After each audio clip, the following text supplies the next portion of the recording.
चरण से जो पश्चिम से हवा चली, उसने भारतीय जनता पार्टी को पलटने का काम किया। उनकी सरकार के खिलाफ मतदान किया है जनता ने। दूसरे चरण में भी हमें और आपको वही देखने को मिला। लोग भारतीय जनता पार्टी को स्वीकार नहीं कर रहे हैं और अब आप लोगों की बारी है तीसरे चरण के चुनाव के लोगों की। ये तीसरा चरण बहुत ही महत्वपूर्ण तो है ही है, लेकिन इस हिस्से से शुरू होकर के हमारे घर तक चुनाव है। आपको याद होगा यहां नेताजी भी रह चुके हैं, लोकसभा के सांसद। आप लोगों ने उनको भी जिताया था। तो यहां मैं सबसे पहले आप सबका बहुत बहुत धन्यवाद और आभार प्रकट करना चाहता हूं। जहां इतनी गर्मी है और दोपहर की चिलचिलाती धूप में कार्यक्रम हो रहा है, थोड़ा बहुत जो हवाएं चल रही हैं उससे मदद मिल रही है, लेकिन ये चुनाव गर्मियों का है। हम लोग लगातार समाजवादी पार्टी और इंडिया गठबंधन के तमाम साथियों के लिए आप लोगों से निवेदन करते आ रहे हैं। जहां जहां गए हैं और जिस तरह का माहौल नजर आ रहा है, इस बार तो जहां पहले जा रहा है और इस चरण में मैं कह सकता हूं कि भारतीय जनता पार्टी का किसी भी लोकसभा में खाता नहीं खुलने वाला। आपके बगल में रामपुर, वो भी गठबंधन समाजवादी पार्टी जीत रही है। मुरादाबाद में भी कमाल कर दिया, वहां भी जिता दिया। अगर आसपास सब लोग समाज जीत रहे हो तो बताओ संभल के लोग पीछे छूट जाओगे क्या आप लोग?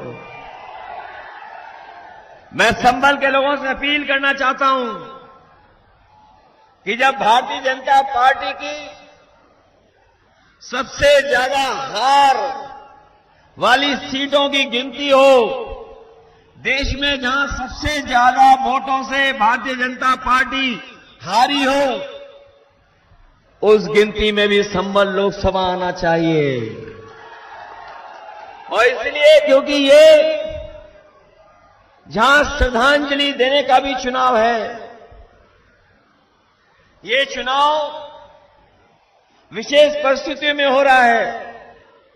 आप में से बहुत सारे साथियों को पता होगा कि हम लोगों ने शफीकुर रहमान बख्श साहब को सबसे पहले दे दी थी, लेकिन किन परिस्थितियों के वजह से हमारे बीच नहीं रहे। इसलिए जहां ये श्रद्धांजलि देने का चुनाव है, वहीं जिंदा दिल यादों का भी चुनाव है।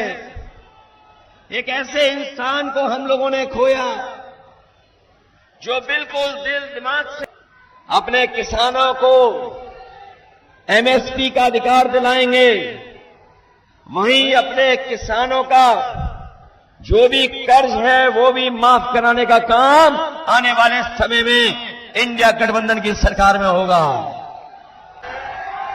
इसलिए आज के समय पर जब बिल गेट्स आए थे अमेरिका के, अभी प्रधानमंत्री जी से बात कर रहे थे, जब प्रधानमंत्री जी से बात कर रहे थे अभी दिल्ली आकर के, उन्होंने कहा कि जो डिजिटल डिवाइड है, अमीर और गरीब के बीच में जो फासला हो गया पैदा टेक्नोलॉजी की वजह से, उसको दूर करना पड़ेगा। और हमें खुशी है समाजवादियों को कि जो लैपटॉप हमने कभी फ्री दिया था, आज अमेरिका के बड़े बड़े कई शहर अपने यहां गरीब लोगों को भी फ्री लैपटॉप दे रहे हैं। इसलिए जीवन के सुधार के लिए, सरकारी योजनाओं से लेकर के आपकी मदद के लिए, अगर हम लोगों को सरकार में आटा और डाटा फ्री देना पड़ेगा तो हम लोग देंगे। इसलिए मदद करिए। ये जो आते हैं हम लोग, ये रेजिमेंट वाले लोग आ गए हैं, अग्निवीर भी होगा और आपकी रेजिमेंट भी बनेगी।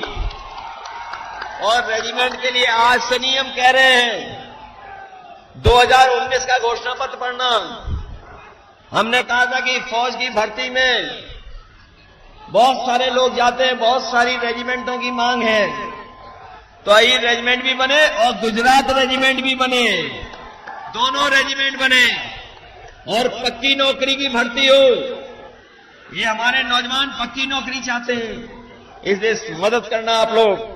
हमारे जियाउर रहमान साहब हैं, जियाउर रहमान और इनके तमाम साथी हैं जो आज सहयोग और मदद करने के लिए आए हैं। इन सबकी मदद करना, इनको जिताना न केवल हमारे नेता और आपके बहुत लोकप्रिय नेता सफीउर रहमान बर्क साहब की श्रद्धांजलि होगी, बल्कि एक जो जिंदा दिल इंसान थे उनको याद कर करके आप एक एक वोट समाजवादी पार्टी के प्रत्याशी नौजवान साथी जियाउर रहमान को देने का काम करना।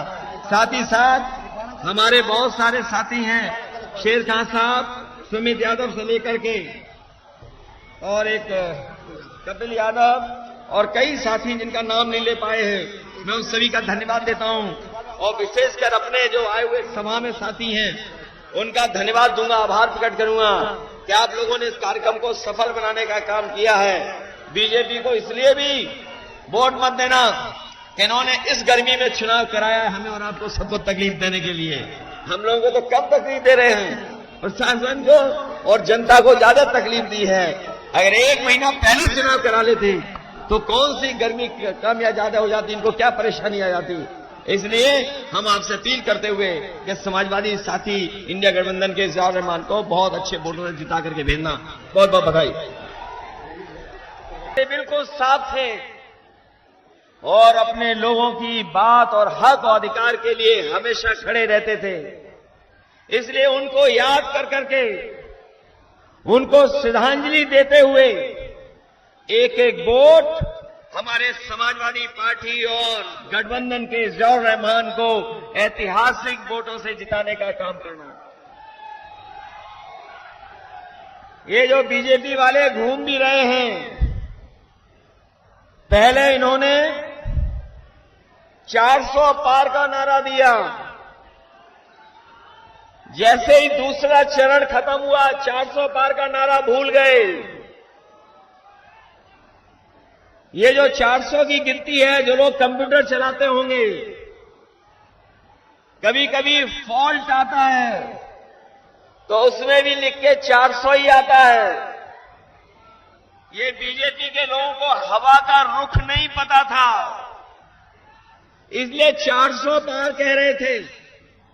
जब उन्होंने जनता की भावना देखी, सुनी, समझी कि जनता 400 पार नहीं, इस बार जनता 400 सीटें हराने जा रही है, भारतीय जनता पार्टी अपना नारा भूल गए। हमारे किसान नेता, किसान भाई बैठे हैं यहां पर, इन किसान भाइयों को भारतीय जनता पार्टी ने भरोसा दिलाया था कि सरकार बनेगी तो किसानों की आय दोगुनी हो जाएगी, उनकी हर फसल का मुनाफा सरकार देने का काम करेगी। यहां किसान भाई मौजूद होंगे। बताओ, लगातार 10 साल सरकार दिल्ली में रही, उत्तर प्रदेश में 7 साल से सरकार में है। हमारे किसी भी किसान भाई को उसकी फसल की पैदावार की सही कीमत भी अगर सरकार ने दिलाई हो तो बता दो। हमारा किसान मेहनत कर रहा है, गरीब खेतों में मेहनत कर रहा, अपनी लागत लगा रहा है।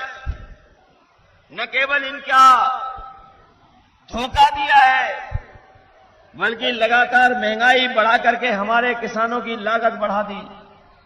डीजल, पेट्रोल महंगा कर दिया, खाद की बोरी से खाद गायब कर दी, खाद महंगी, डीएपी महंगा, कीटनाशक दवाई महंगी, बिजली महंगी, और सब लगातार इन्होंने महंगाई बढ़ा दी। हमारा किसान खुशहाल नहीं हुआ। ये लोग जो कहते हैं विकसित भारत बनेगा, हम अपने प्रधान जो आए होंगे वो जानते होंगे, अगर प्रधान भाई लोगों ने इनका सहयोग न किया होता तो इनकी विकसित यात्रा भी नहीं चल पाती। यहां प्रधान होंगे वो जानते होंगे, विकसित यात्रा के नाम पर आपसे पैसा वसूल करके यात्रा कराई। सुनने में आ रहा है ये भूसे के लिए भी दबाव बना लेते हैं कभी कभी। ये सरकार वाले प्रशासन के माध्यम से भूसे के लिए भी दबाव बना रहे हैं। इस बार मैंने देखा है कि किसान इनको वोट देने नहीं जा रहा है। किसान इस बार और गरीब और गांव के रहने वाले लोग भारतीय जनता पार्टी का सफाया करने जा रहे हैं। उन्हें याद है कि दिल्ली में जब अपना मांग को लेकर के गए थे, इन्होंने सड़कों में कीलें लगवा दी थी, आरसीसी की दीवार खड़ी कर दी थी। ट्रैक्टर अगर किसान का जाता था तो ये प्रशासन के पुलिस को लगा करके डीजल नहीं भरने देते थे। लेकिन हमें खुशी है कि हमारे किसानों ने किसी की परवाह नहीं की। वो आंदोलन में गए, 1000 शहीद हो गए, पीछे नहीं हटे। सरकार को पीछे हटना पड़ा, तीनों काले कानून वापस लेने पड़े। जिन सरकारों ने काले कानून वापस लिए हैं, ये किसान भाई इस बार इस सरकार को बदलेंगे। और इंडिया गठबंधन, समाजवादी पार्टी और पीडीए परिवार ने मिलकर के तय किया है कि जब सरकार बनेगी तो अपने किसानों को कानूनी अधिकार एमएसपी का दिलाने का काम करेंगे। न केवल